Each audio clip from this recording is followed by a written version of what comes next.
Tere ja tere Kersti. Tere. Kersti Kracht on, ma arvan, kõige enam meediakajastust leidnud persoon Eestis maikuu jooksul. Oled pannud plahvatama korraliku tuumapommi ja võib arvata, et mõned riiklikud organid ja organisatsioonid sind ülemäära palju just ei jumalda tänasel päeval. Aga tahaks veel kord rääkida mõnedel teemadel ja nüanssidel, mis sinu kaasuse puhul, millest on nüüd väga palju juba räägitud igal pool, ennekõike just sellel juriidilisel küljel. Aga räägiksime natukene võib-olla inimlikumast aspektist, et sa oled nüüd see inimene, kes on omal nahal saanud tunda meie valitseva režiimi karmi, kuid õiglast kohtlemist ja valitsev režiim on kostitanud sind isegi vanglakaristusega. See on unikaalne kogemus Eesti NSV-s või parandan Eesti Vabariigis tänasel päeval. Et sind vahistati ja pandi vanglasse. Sa olid ju teadmisega, et sa oled süütu. Mis tunne sul oli süütuna olla repressioonide ohver ja vanglas? Jah, tere kõigile vaatajatele. Sa alustasid niisuguse sõnaga nagu, et sa oled see inimene. Et mulle tundub, et selles protsessis ma vist olen ka ainukene inimene. Mul on niisugune tunne, et kogu see muu seltskond, kes minuga tegeles, et nemad on inimeseks olemisest väga kaugel. Ütleme siis niimoodi, et inimlikkus ja süütuse presumptsioon, siis kaasa arvatud meedia. Ma pean ütlema õnneks ja mul ei ole üldse kommet väga palju seda peavoolumeediat uurida, ainult tõesti niisuguseid asju, mis mulle midagi juurde annavad. Et kõik see aeg, kui ma vanglas olin, siis kirjutati, ma ei tea, mida seal kõike kokku ja mis on huvitav, et tagantjärgi vaadates tegelikult võiks tõesti vist võtta kõik need artiklid korraks läbi lapata, sest tõstes kaustast ümber kõiki neid meediakajastusi, lihtsalt tekkis seal nii-öelda vahepeal 10 kaupa tõstad, on ju, tekkis mul seal üks niisugune koht, kus ma nägin, et seal oli toodud siis Illar Tedeli ja Kersti Krahti pilti ja oli öeldud, et prokuratuuril on mingid nagu eriti vinged, mingisugused tõendid, mingi tohutu suure mingisuguse korruptsiooni kohta. Mul on lihtsalt küsimus, et ma ei saa aru, miks nad neid kohtule ei esitanud. Aga alustame siiski algusest, et kas sa aimasid ette, et asi päädib sinu arreteerimisega ja vanglasse paigutamisega? Ei, seda ma küll, sellepärast, et ma ju teadsin, et ma ei olnud nagu midagi teinud. Ütleme, kui ma sain selle kahtlustuse, kui see mulle ette loeti, ma pean ausalt ütlema, et ma ei saanud nagu mitte midagi aru. See toimus kus kohas? See toimus mul kodus. Ehk siis ma sõitsin välja oma sellest majast, kus ma elan Kloogaranna külas Adruhai teel ja ma olin jõudnud Repo ja Risti, kui mind peatas politsei. Tavaline patrullpolitsei. Ja ma küsisin, et mida te tahate nagu, et palun tulge autost välja ja nii, kui mul öeldi palun tulge autost välja, nii hakkasid igalt poolt sõitma, tuli üks buss välja, siis tuli veel mingid muud autod, on ju, ja mina istusin siis politseiautosse tahaistmele ja seal oli üks kaitsepolitsei ametnik, kes mul oli varasemast tuttav, ehk ma olin teda juba mitu korda näinud, Urmas Umbleja, kes muuseas igal pool figureerib ka näiteks Savisaare kinnipidamisel ja et järelikult ma olin siis selles seltskonnas, kes siis kõik sellel hetkel nagu kinni võeti siis nii-öelda nagu võtmefiguur, et tema minuga tegeles. Tema istus seal politseiautos taga istme peale, ütles, et siin kaitsepolitsei amet, te olete kinni peetud. Siis me läksime minu auto juurde, tema istus rooli ja mina istusin kõrval istmele, sest et minu käes olid ja kõik puldid ja kõik, ühesõnaga seal olid vaja maja juures signalisatsioon maha võtta ja nii edasi. Igal juhul, kui me olime sinna garaaži ette sõitnud, siis ma ütlesin neile kohe, et ilma advokaadita me midagi ei tee, sisse ei lähe, rääkima ma ei hakka. Ja siis läks nagu asi väga põnevaks, sellepärast, et ma isegi ei mäleta, mitmes advokaat see Oliver Nääs oli siis, kes sobis, sellepärast, et kõik teised olid kuidagi moodi seotud selle kuritegu. Oliver Nääs sobis. Kapole. Ja. Sellepärast, et kõik, keda ma seal eelnevalt nimetasin, need mingil põhjusel ei sobinud. Ja kuna Oliver oli parasjagu siis karantiinis või midagi, siis öeldi, et tuleb üks noor advokaat, kellega ta siis nagu koos töötab, Sander Potissepp, ja siis mina läksin siis nagu nendega tuppa ja nad ütlesid, et nad siis enne menetlustoimingud ei alusta, kuni advokaat tuleb. Ma andsin oma telefonid, arvutite paroolid, mul ei olnud nagu midagi karta. Ja siis nad andsid mulle selle paberi, siis mille alusel ma olin kinni peetud, ma nagu lugesin seda, ma ei saanud sellest ka midagi aru. Ja nii oligi, siis läks muidugi asi nagu lõbusaks, nii võib öelda, ühesõnaga, kui ma vaatasin seda läbiotsimist ja kõike pealt. Ütleme siis niimoodi, et mul on kunagi olnud selline juhus nõukogude ajast, et minu esimene abikaasa töötas lihakombinaadis ekspediitorina ja midagi seal juhtus neil, kus tehti siis, ma ei tea, tohutu hulk läbiotsimisi igal pool ja siis läbiotsimus oli Sorvo. Ja ühesõnaga, ma ei tea, mis meie riigis nagu toimub ja mis koolituse need inimesed on saanud, aga kõik see suhtumine ja mis kaustuselt nad leidsid ja mida siis nad käisid sellele Urmas Umblejale näitamas, ehk siis tegelikult oli üks teine ametnik siis, kes seal protokollis arvuti taga istus, aga siis tundus, et see Urmas Umbleja on siis nagu tegelik pealik.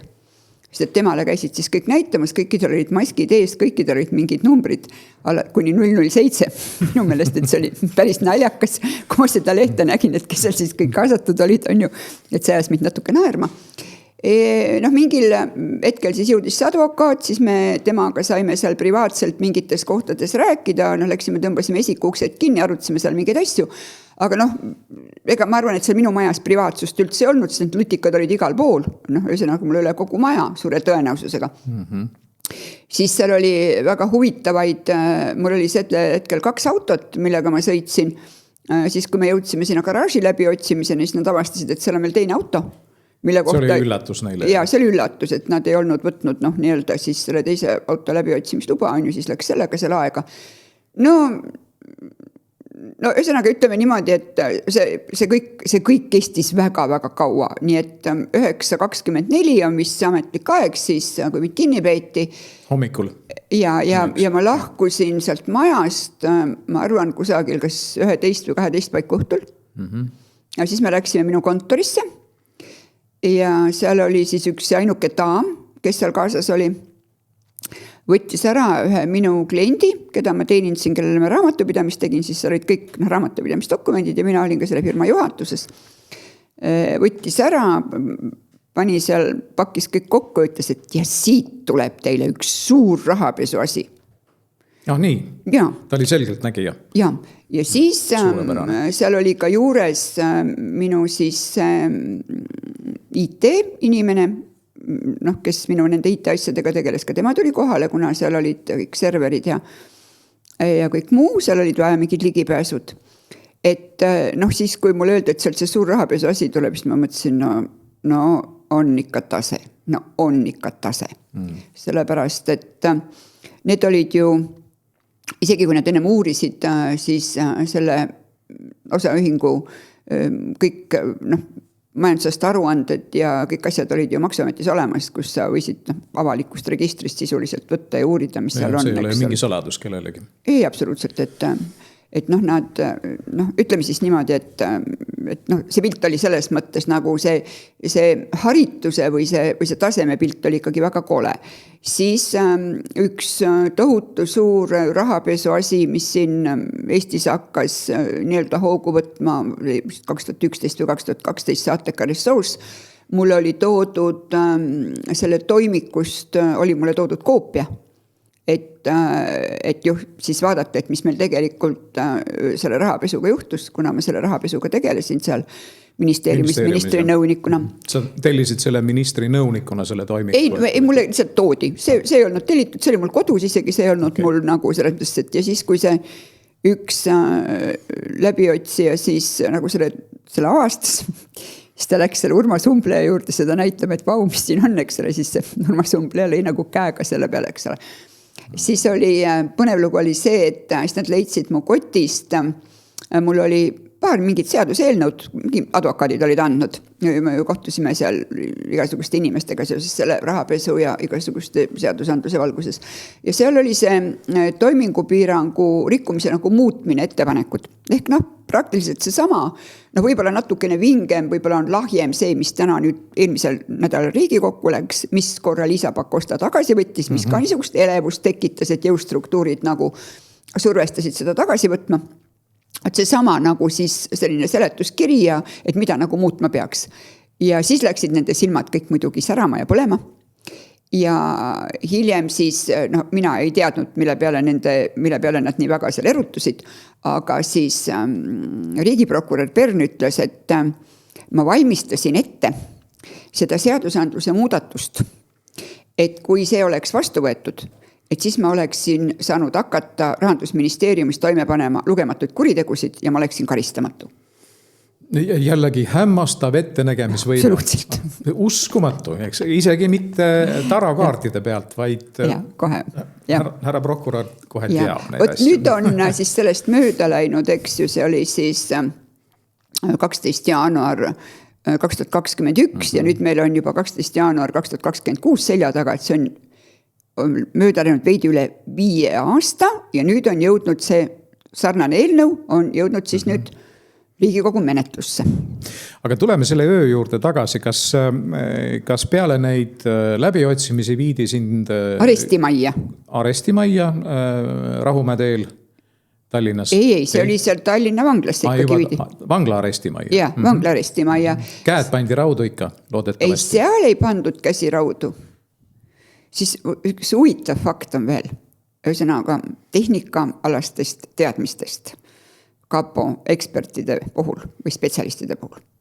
Et nad ei saanud, meil on kinnistul olid väravad, mis käisid nagu puldiga, on ju, või siis telefoniga. Telefon mult võeti ära, lülitati välja, on ju. Ma tegin telefoniga lahti, mul pult ei olnud üldse, me tegime ainult telefoniga.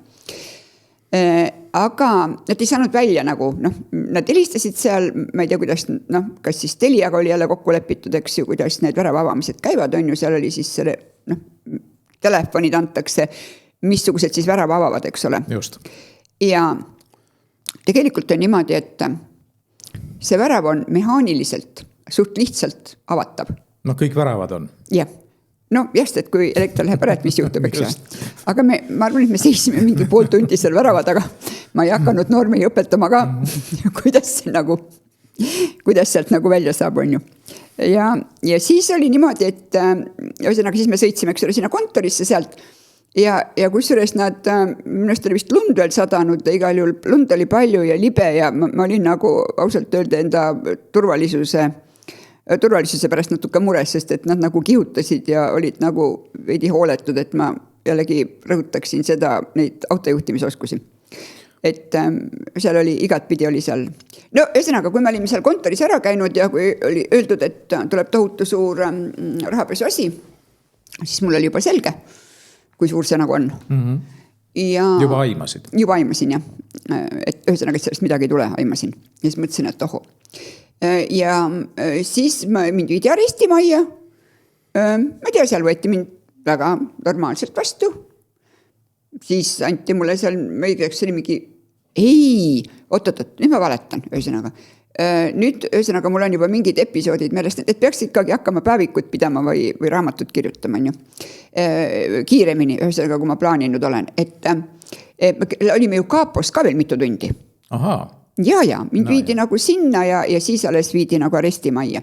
Eks nad siis vaatasid oma saaki vist üle. Et noh, kui kindlalt nad saavad mind sinna vanglasse jätta, on ju. Nii, siis viidi mind arestimajja. Ma olin kõikidele öelnud seal Kaapos ja kõikidele, et mina mingeid ütluseid ei anna. Olin leppinud sellega kokku advokaadiga, ma ütlesin, et mina mingeid ütluseid andma ei hakka, mina hakkan ütluseid andma kohtus. Siis järgmisel päeval mul oli ikkagi vaikus seal arestimas, ma enam isegi ei mäleta, mis päeval need advokaadid esimest korda nagu tulid, sest et me ju läksime kohtusse, Oliver ikkagi olnud, oli minu meelest oli ka Sander Potissepp kohtus, on ju. Ja siis minu jaoks oli see üllatus, et mind vahi alla jäeti. Kuna ma teadsin, et ma ei ole raha võtnud, on ju, altkäemaksuna. Ei ole küsinudki. Ei ole küsinud, ei ole võtnud, ei ole kokkuleppeid sõlminud. Ja ma nagu ei saanud nagu aru. Ütleme niimoodi, et kui see minuga juhtuks täna, see oli ju kõik ootamatu, eks ole. Kui see minuga juhtuks täna, siis ma loeksin neid dokumente palju hoolikamalt ja suure tõenäosusega oleks olnud mul ka kohtule väga palju küsimusi. Sellepärast, et mulle tundub, et need asjad ei olnud ikkagi nagu päris õiged, kui tagantjärgi hakata vaatama, mida seal nagu siis nii-öelda kokku luuletati, ütleme siis niimoodi. Kas sa ütled, et need kohtule esitatud materjalid olid juba fabritseeritud kaitsepolitsei? No selles mõttes, et seda ebaõiglus kokkulepet oleks ju võinud küsida, et kui prokuratuur on toonud välja ebaõiglus kokkuleppe, et kus on need tõendid. Sest neil oli kogu aeg niimoodi, et meil tõendid on, aga me ei avalda. Meil see on, aga me ei avalda. Et isegi kui ma vaatan seda kinnipidamisasutusest vabastamise määrust on ju, siis on seal jälle niimoodi, et advokaadid küsisid mingisuguseid, et mille alusel ja mis ja ei me seda ei saa avaldada ja kuidagi see oli... Kas sa põhjendasid ka, miks nad ei saa avaldada? See oli kuidagi väga imelik kõik. Ühesõnaga, et seda, ma alles nüüd lugesin seda määrust ja ma ei saanudki nagu aru, et see oli kõik ehitatud nagu niisuguse õhu peale, ühesõnaga, et järsku õnnestub ja loomulikult ma arvan, et nad arvasid seda, et kui nad mu kinni võtavad ja kui nad mu vangistusse panevad, et siis ma hakkan neid seal põlvili paluma ja olen nõus võtma enda peale kõik süüd, mida ma teinud ei ole. Et ma sealt välja saaksin, eks ju. Et jällegi rääkides Kaapost või rääkides prokuratuurist, et ennem kui te hakkate inimesi kinni võtma, et ma ei tea, välismaa filmides on mingi niisugune asi nagu profileerimine, eks ju. Et siis tasuks nagu teada ikkagi, kes on kes, eks ju, et kui inimesed, kes on tulest ja veest läbi käinud ja vasktorudest, et nad ei lähe kindlasti ühesõnaga prokuröri paluma ja ennast süüdi tunnistama kuritegudes, mida nad teinud ei ole. No jah, et see on vana tuntud tõde, et enda süü tunnistamine ja uurimise aitamine jutumärkides, eks kergendab uurimist ja pikendab karistust. Sellele ei maksaks minna. Ja. Ei, mul ei olnudki, ma ütlen ausalt, et ma ei saanud aru, sest et kõik see, mida me nagu teinud olime, oli niisugused nagu jutuajamised või konsultatsioonid või kui me seal omavahel midagi arutasime, kas seal mingeid minu isiklikke asju või kellegi teiste, siis ühesõnaga, sa lihtsalt arutad inimestega, ma ei tea, keegi küsib, et kuidas sul läheb, on ju, siis sa räägid, kuidas sul läheb, on ju, ja ka räägid, asjadest, mis sul hetkel muret teevad, on ju. Aga see on juba ebaõiglus kokkulepe, eks ole, et kui sa kavatsed kellelegi midagi rääkida, mis tunne sul oli? Sinule esitati müriaad süüdistusi, eks? Üks inimene tohutu suure lõpmatu ressursiga riigi aparaatide vastu, eks ole, kaitsepolitsei amet, prokuratuur, 10, võib-olla 100 inimesed töötasid nii-öelda sinu süüdistuse ülesehitamiseks ja siis sa oled üksinda no suhteliselt lootusetu tunne võib olla. Ei mulle, ühesõnaga, tegelikult oli niimoodi, et see olukord, mis luuakse, kui inimesed kinni peetakse, on tegelikult riigi poolt, isegi kui sind hiljem õigeks mõistetakse, on ebaproportsionaalne sellega, et kui sul on alles nagu kahtlustus, eks ju. Ja kui sa ei saa reguleerida oma igapäevaseid majapidamise asju, mul oli ju probleem selles, et mind peeti kinni, mul olid seal arved maksmata ja mida kõik, eks ole, mul oli vaja nagu hakata tegelema asjadega. Ma sain sealt samast kohe helistada tütrele sellel hetkel, kui mind kinni peeti, öeldi, et mind on kinni peetud, on ju, et mind viiakse suretõenäosusega kinnipidamiskohta. Ja tütar ütles, et ma hakkan kohe sõitma. See oli teisipäeval, et ta oli Hollandis, siis ta hakkas autoga sõitma, siis ühesõnaga ta oli neljapäevaks nagu kohal. Ja ma ei saanud temaga suhelda. Nii et ma pidin läbi advokaatide siis ajama neid nii-öelda olme asju. Ja ega me saime need asjad nagu aetud. Seal oli niimoodi, et nad ei saanud ju mulle ligi ju, ühesõnaga minu arvutitest ei saadud ligi, sinna mul tulid arved ja kõik, ühesõnaga, et sind nagu lülitatakse nagu selles mõttes välja, sulle tekitatakse mingisugune jama. Et sa ei saa oma isiklikke asju nagu ajada. No aga miks oli vaja sind luku taha panna?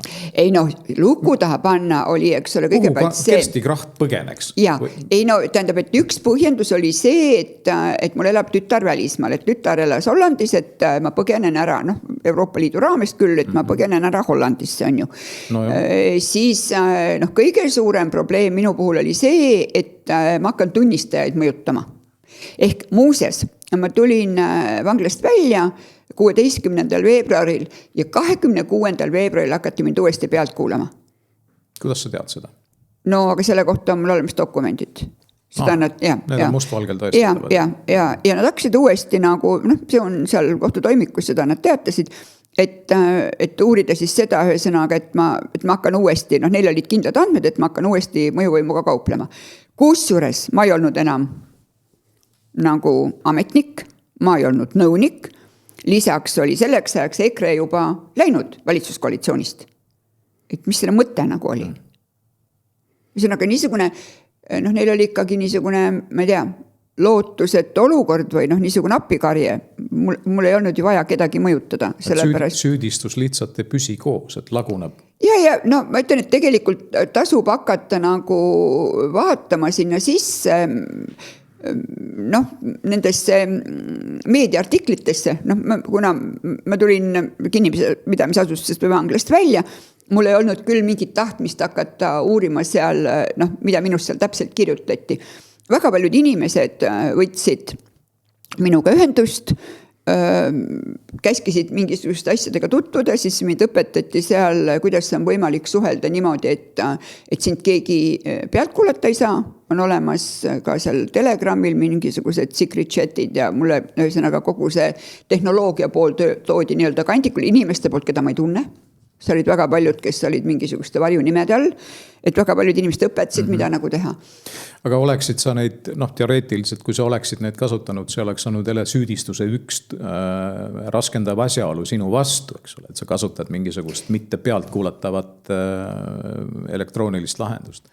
Muuseas, mis on huvitav, kui minu toimikust jookseb läbi see, kuidas me siis seal kõike konspireerisime, eks ole, see jookseb läbi näiteks ka kohtunik Vavrenjuki toimikust, kusjuures siis, kui Pern nagu tagandati tema protsessist vassimise pärast, siis seal kohus toob muuseas välja, et see on niisugune tüüp, nagu süüdistus prokuratuuri puhul on see, et kui sa konspireerid midagi, siis sa kindlalt oled kurjategija. Sa oled kindlalt midagi nagu toime pannud. Et midagi on juhtunud meie riigis, kus prokuratuur ja ma saan aru ka kaitsepolitsei, et kui sa tahad ajada asju nii, et riigi jõustruktuurid ei tea, millega sa tegeled, siis see on kohe kuritegu. Kohe. Sa konspireerid ühesõnaga, miks peab Kaapo näiteks, miks peab kaitsepolitseiamet või prokuratuur teadma, millega mina isegi näiteks tööalaselt tegelen. See pole absoluutselt nende asi. Isegi kui nad ütlevad, et ministeeriumis peab olema avalik, siis avalik on see, mis otsused vastu võetakse. Mida seal nõupidamiste laua taga räägiti. Ja kuidas otsusteni jõutakse, see ei ole enam mitte kellegi. Ei tohiks olla, aga täna on ja see jookseb läbi nendest süüdistustest. Ühesõnaga, et sa konspireerid. Muide, vahemärkusena ma pean ütlema, et konspireerivad ka kõik suuremad ettevõtted. Regulaarselt otsitakse läbi nõupidamiste ruumid lutikate leidmiseks, sest et pealt ei kuula mitte ainult kaitsepolitsei või jumal teab, kes pealt kuulavad ka konkurendid. Tänapäeval on võimalik tellida igasuguseid elektroonilisi vidinaid suhteliselt odava raha eest. Et paranoia on kõikidel, nii et mitte ainult kapol. Ei aga juba ammu ju istusid valitsuses ministrid nõupidamistel, kui telefonidel nii-öelda peal istuti või pandi või kuhugi ära, eks ole. Et see on käinud ju väga ammu, aga see on nagu see niisugune nagu trafaretne süüdistus ühesõnaga, et kui keegi konspireerib, siis ta on raudselt nagu kurjategija. Kui sa lubasid, et sa annad tunnistusi ainult kohtunikule, kas nad üritasid sind vanglas kuidagi mingil muul moel murda, psüühiliselt mõjutada? Ei, mitte midagi, absoluutselt. Ainuke, mida minu puhul nagu tehti, oli see, et mul oli toit meeletult üle soolatud. See oli nagu päris jube. Ma pean ütlema, et ma ei söö väga magusat või magedat toitu, ma söön täiesti normaalselt. Igal juhul, kui ma vanglast välja tulin, siis oli niimoodi, et ma käisin ilmselt nädal aega iga päev saunas ja viskasin leili ja higistasin ja mu higi oli mingisugune 2-3 nädalat tulisoolane. Et ma ei tea, kas siis taheti neerusid tuksi keerata või ma ei tea, mis selle asja mõte oli või siis, et ma ei saa nagu süüa, aga ma võin vähe süüa, mul ei ole see probleem. Et see ainuke, mis probleem seal vanglas nagu oli see, et see hetk, kui mind sinna viidi, meil oli ju koroona.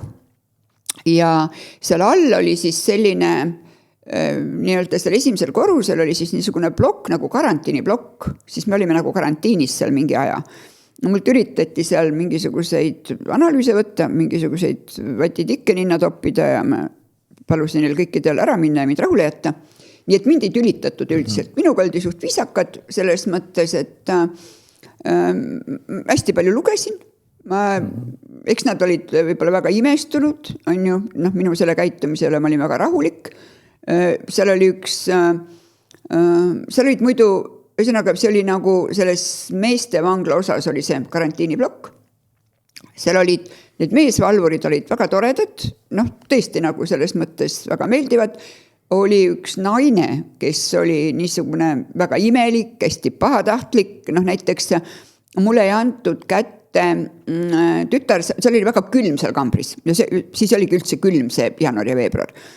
Ja tütar saatis mulle seal mingid mütsid ja kindad, ma palusin advokaatide kaudu ja need ma sain kätte alles siis, kui ma vanglast välja läksin. Need olid kotis ja sulle nagu selles vastu ei tuldud, et kuna mul ei olnud alguses kohe kaasas, ma arvasin, et mind peetaksegi seal, ma ei tea, 2 või 3 ööpäeva kinni ja ma saan nagu koju.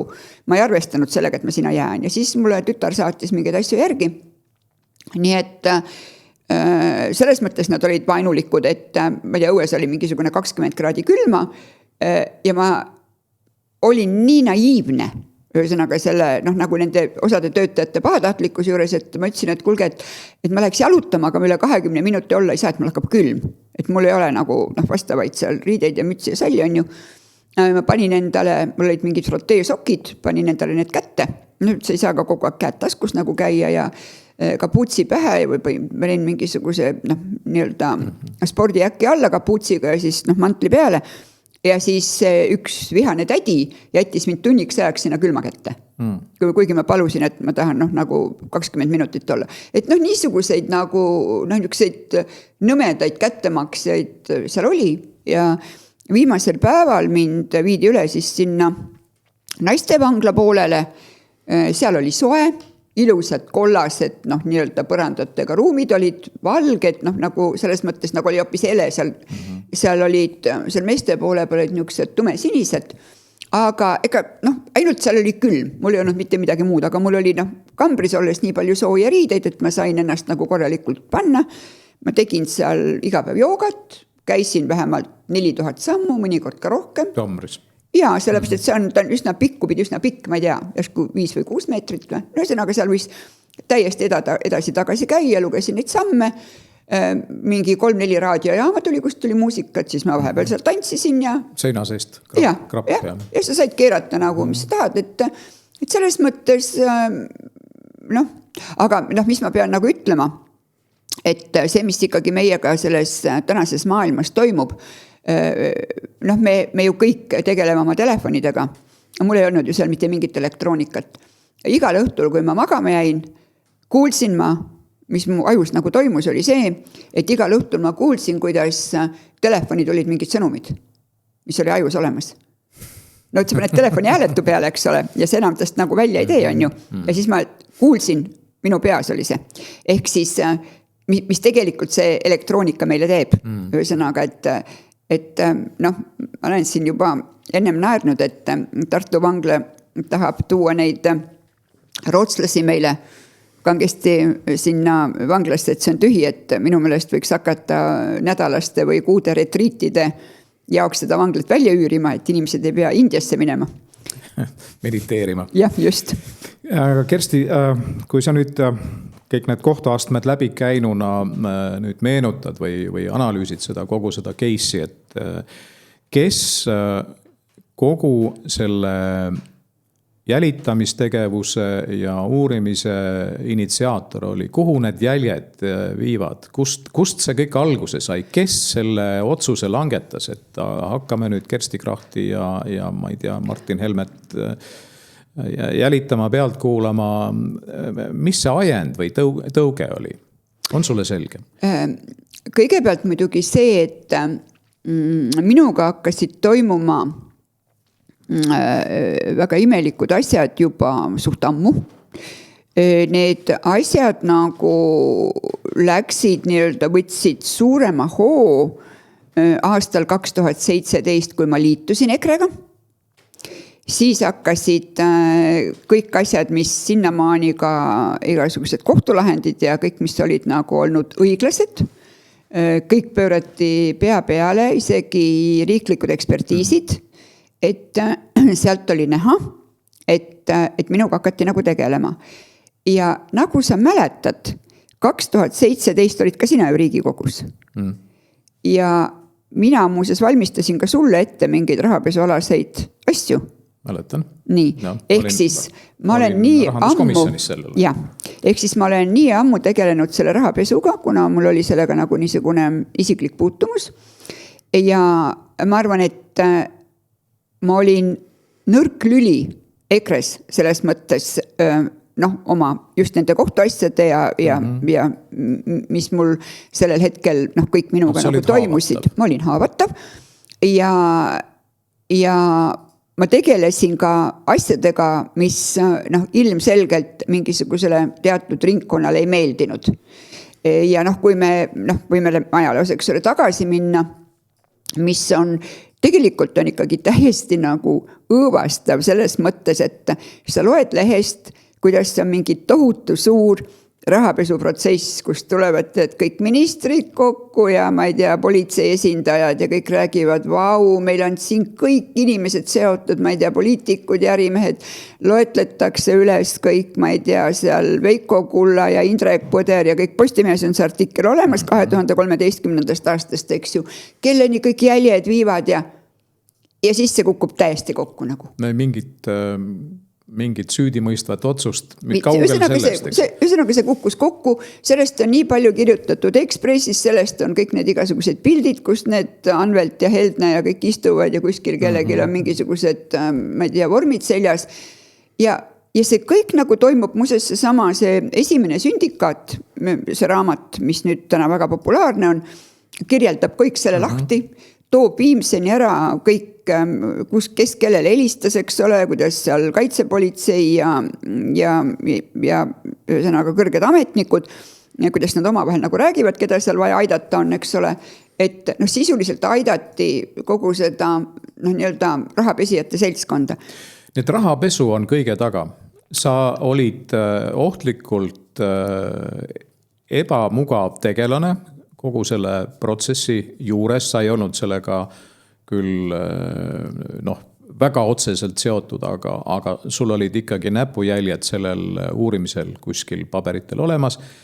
Ja need inimesed, kes sellega tegelesid, nende inimeste nimed on meil ju täna teada. Need on kõik ju mingisugused omaaegsed Sisekaitseakadeemia grupivennad, grupiõed, kes on figureerinud erinevates jõustruktuurides ja nüüd on nad nagu mingi ime läbi käinud ja ratsutanud ka kõik Eesti pangad, eks ole. Nii et tegelikult, kas me võime siis teha siit meelevaldse järelduse, et näiteks Kaitsepolitseiamet teeb nendele katust?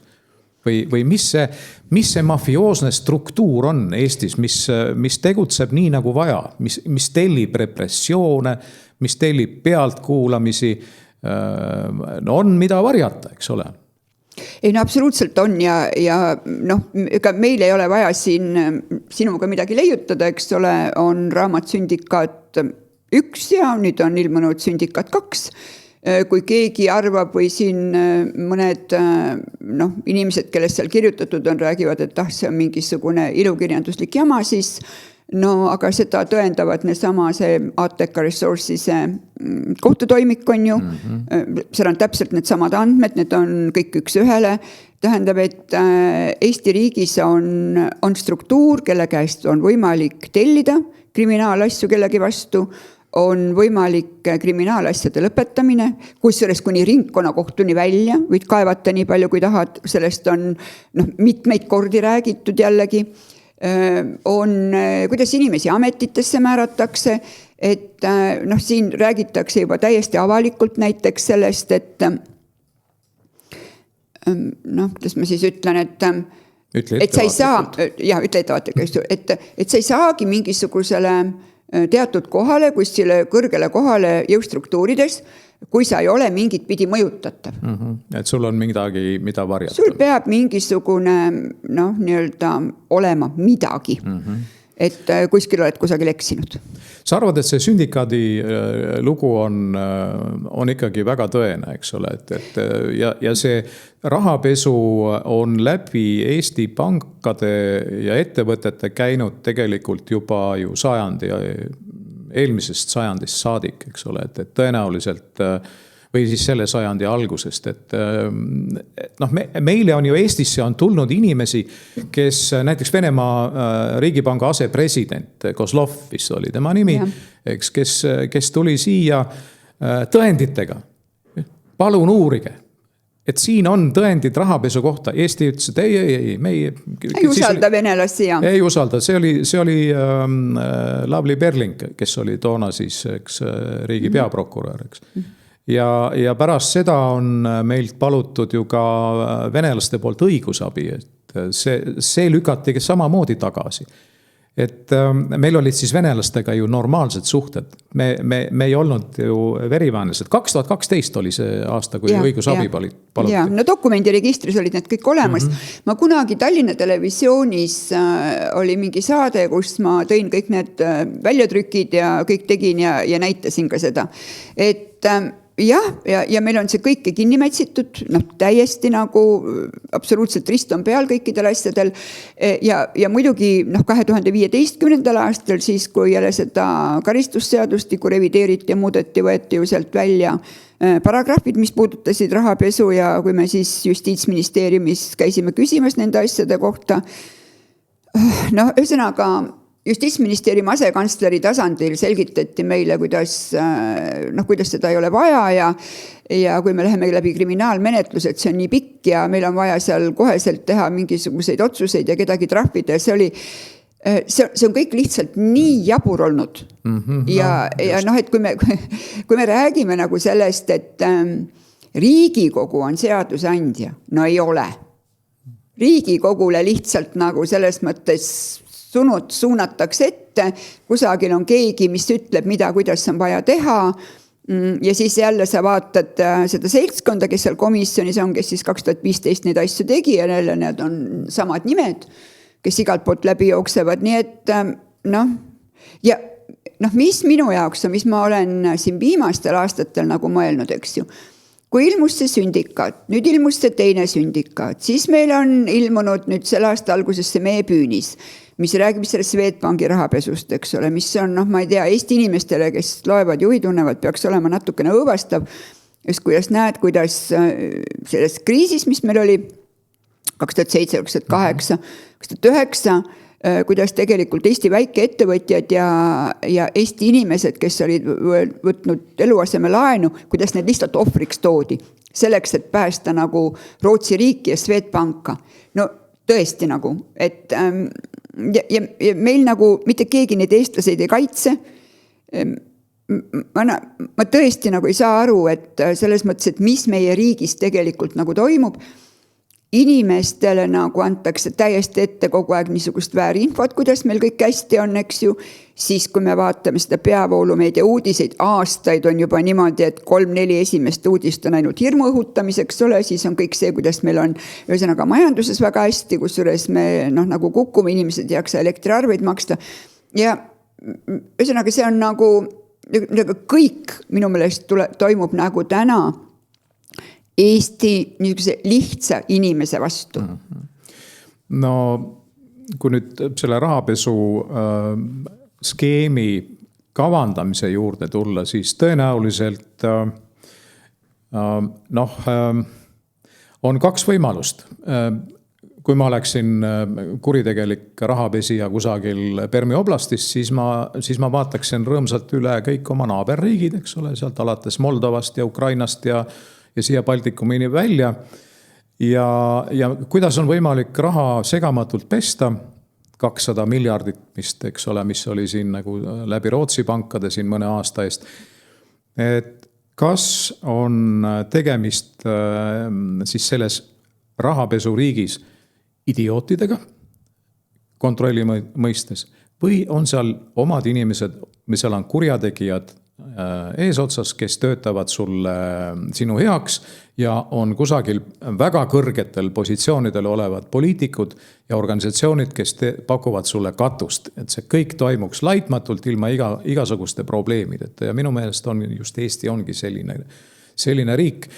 No ma ei tea, mulle millegipärast tundub, et kaitsepolitsei on organisatsioon, kes on nüüd seda katust just pakkunud. Rahapesu nii-öelda pigem uurimist takistanud.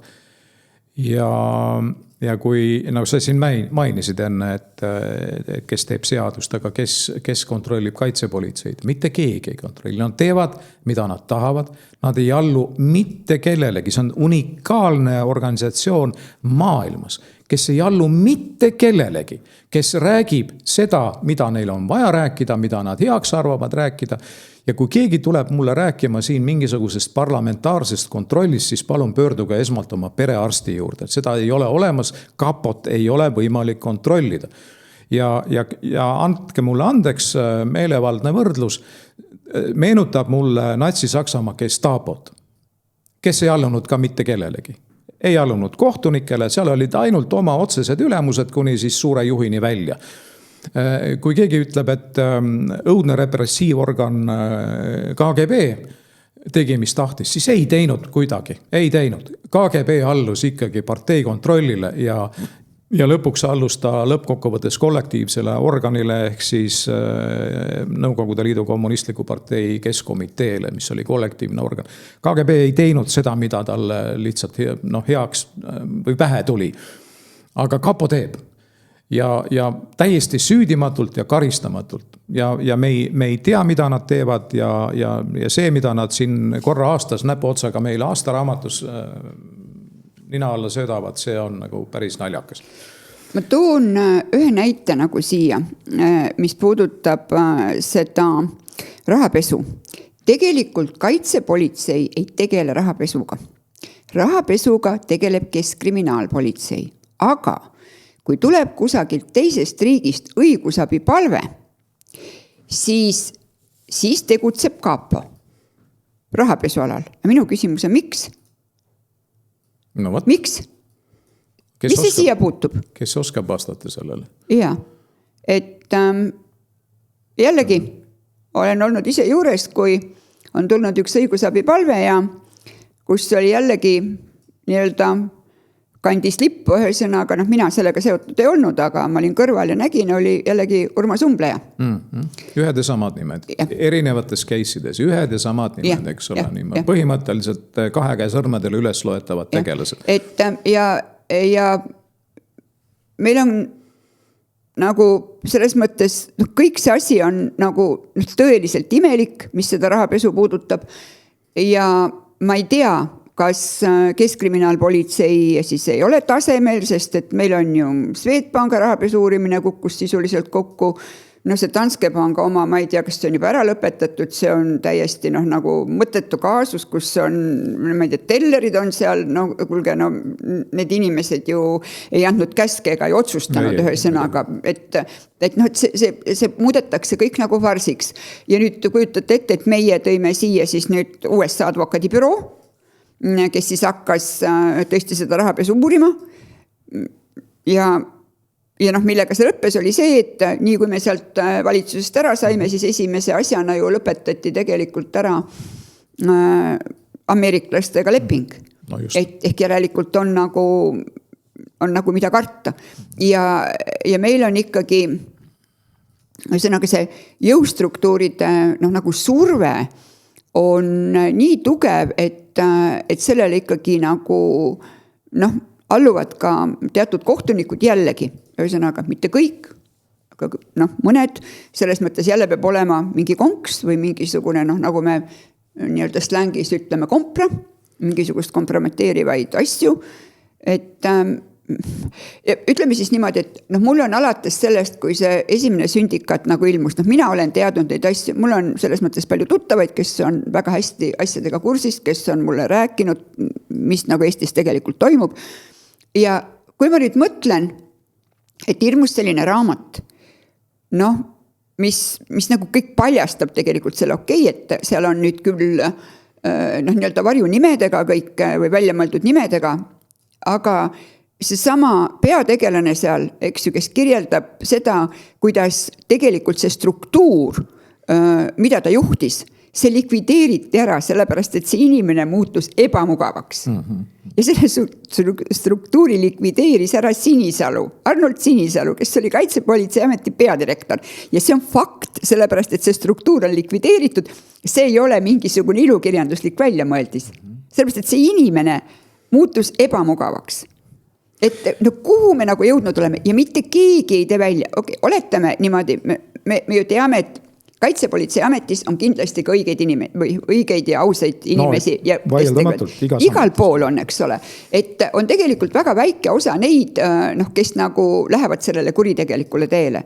Aga need, kes sellele kuritegelikule teele on läinud, on ehitanud nii-öelda väga osavad võrgustikud ja neil on need igal pool. Ühesõnaga jällegi need, kes on mingid pidi kompromiteeritavad, aga muuseas, mis on üks väga ohtlik asi ja väga tõsine asi, millele mitte keegi ei ole tähelepanu pööranud, on need inimesed, kes on läinud ära kas politseist või Kaitsepolitseiametist. Nendel on ju suhted kõik säilinud. Nüüd nad on läinud sellest välja, neil ei ole enam, kuigi riik on nad välja õpetanud, neid on lastud ära minna või neid on vallandatud, on ju.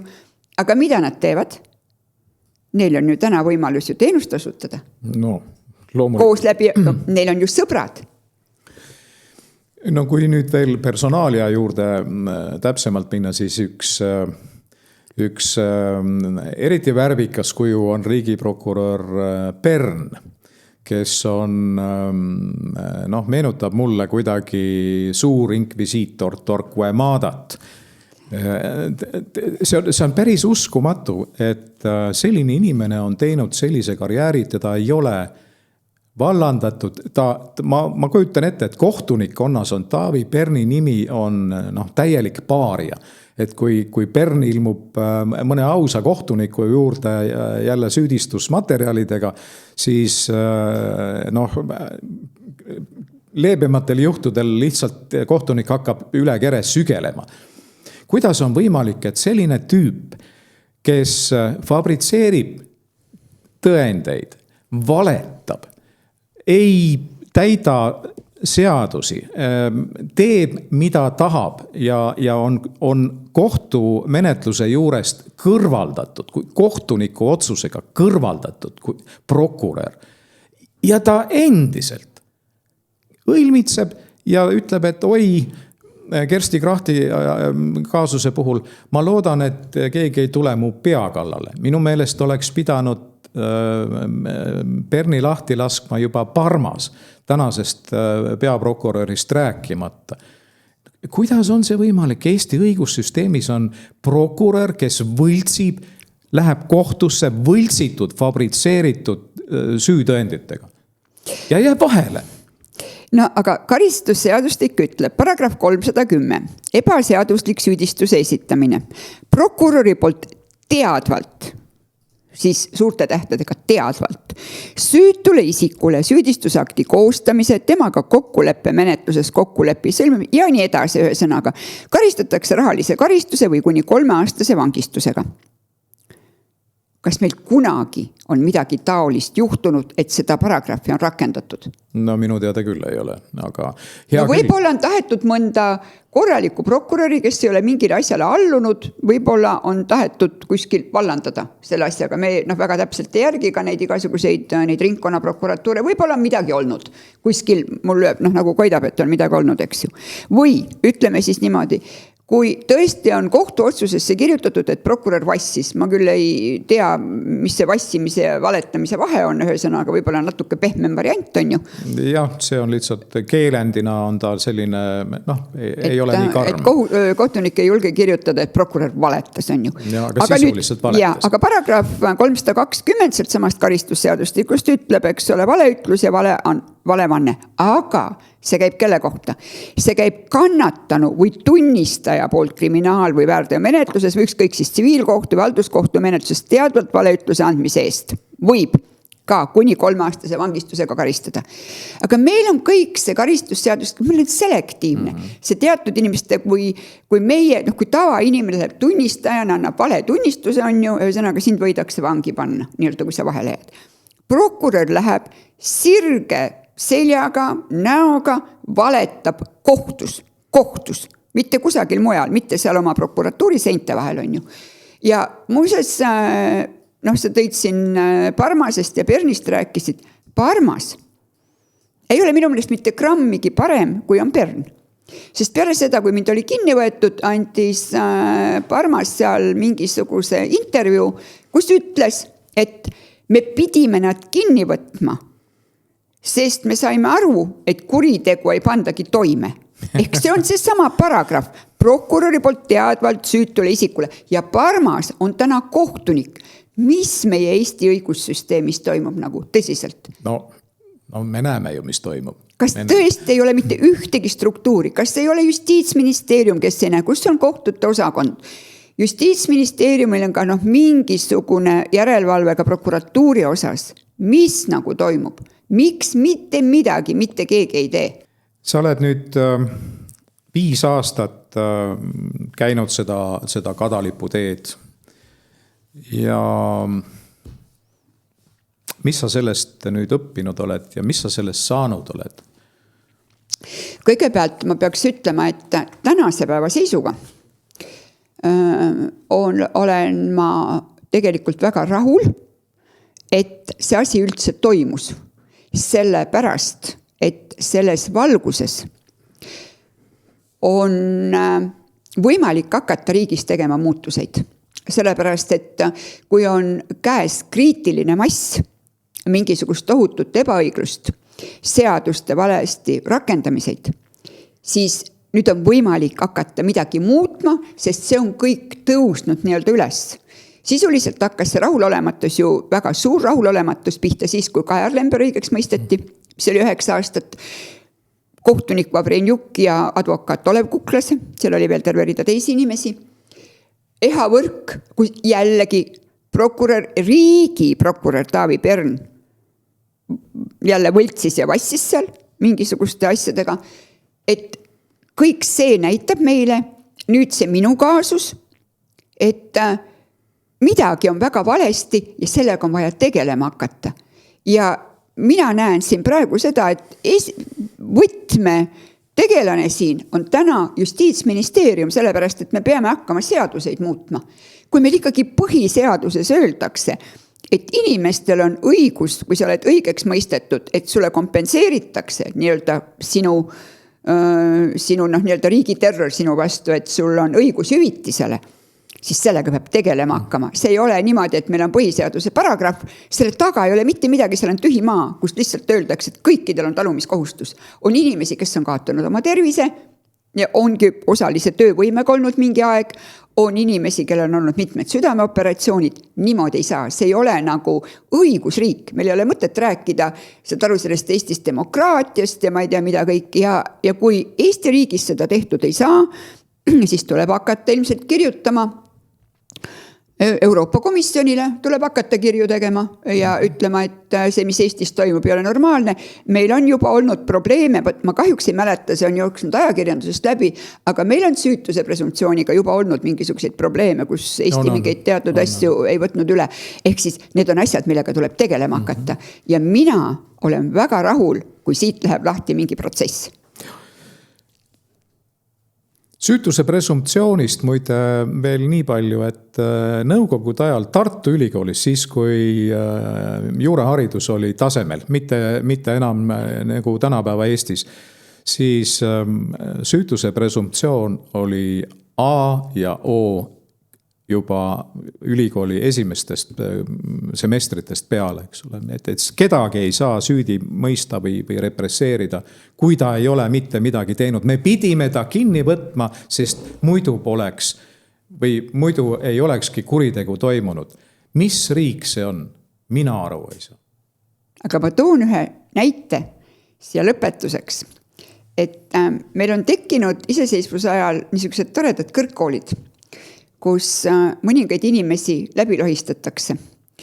Ja Sisekaitseakadeemias oli üle 20 aasta tagasi oli eksam, kus meie esimene õiguskantsler Truuväli ütles ühele eksaminandile, te olete nii loll, et te olete ohtlik Eesti Vabariigile. Selle suurepärase mõttega lõpetame täna. Me näeme jälle. Aitäh, Kersti. Aitäh vaatajatele, kes vaatasid.